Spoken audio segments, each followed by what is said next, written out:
Crystal Craven, a singer, a songwriter, and a worship leader who's passionate about sharing what God inspires. And this is your weekly devotional.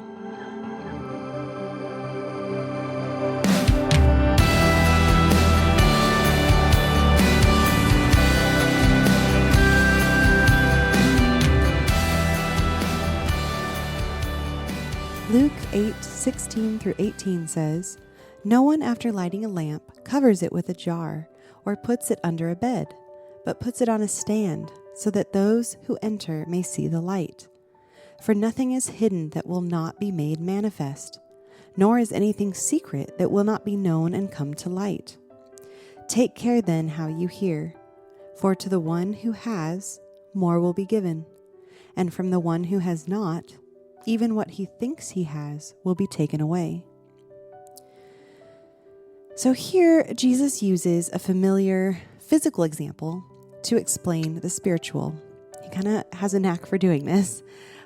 Just as it seems silly, not to display a light for all to see and instead covering it or hiding it, when we're made alive, receiving that light of the world into the good soil of our hearts, we should let him shine through us. This brings us to really taking care how we hear. So this followed the parable of the sower, in which Jesus had called out afterwards, "He who has ears to hear, let him hear." Now, we who receive the word are accountable for how we hear. If we receive it and we hide it, have we really truly received it? But if we receive the word truly, letting it penetrate deep into the soil of our hearts, it will sprout with fruit, which will affirm the hearing by the fruit that we've produced. Now, this fruit growing will build momentum, because when you begin producing fruit as a follower of Jesus, it's only the beginning of fruit production. And it's going to continue to increase in your abiding in Jesus. Now, when it comes to the rocky or thorny soil, what was thought to be received yet never actually took root, that won't end up springing forth fruit, and in the end, it will be cut away. Being a Christian is not a glamorous lifestyle. It requires a daily walk that responds with a repentant heart and receiving and regularly bearing fruit. If you're not repentant, you won't receive. And if you don't receive, you won't bear fruit. And if you don't bear fruit, there's no evidence of salvation.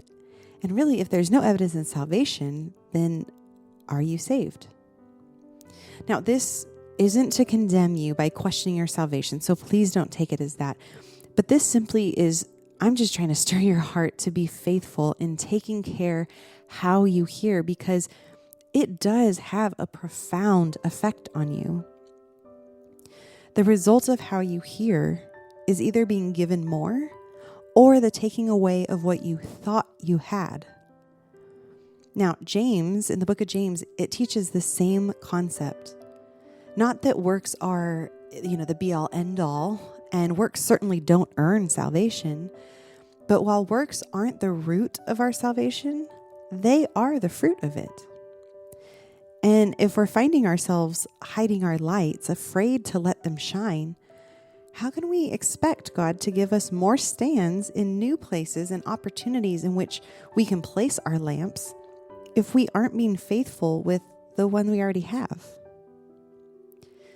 Now, in paraphrasing what Matthew Henry said in his commentary, "Be faithful hearers of the word by being doers of the work." What it comes down to is that we're all accountable not only to let our light shine bright for Jesus, but also to be hearers and doers of the word that we receive. If we only shine forth a light without hearing and doing, we will simply become like religious Pharisees, in which Jesus had called whitewashed tombs. So I want to encourage you today, if you have an ear to hear, take care how you hear and be a faithful hearer of the word by being a doer of the work.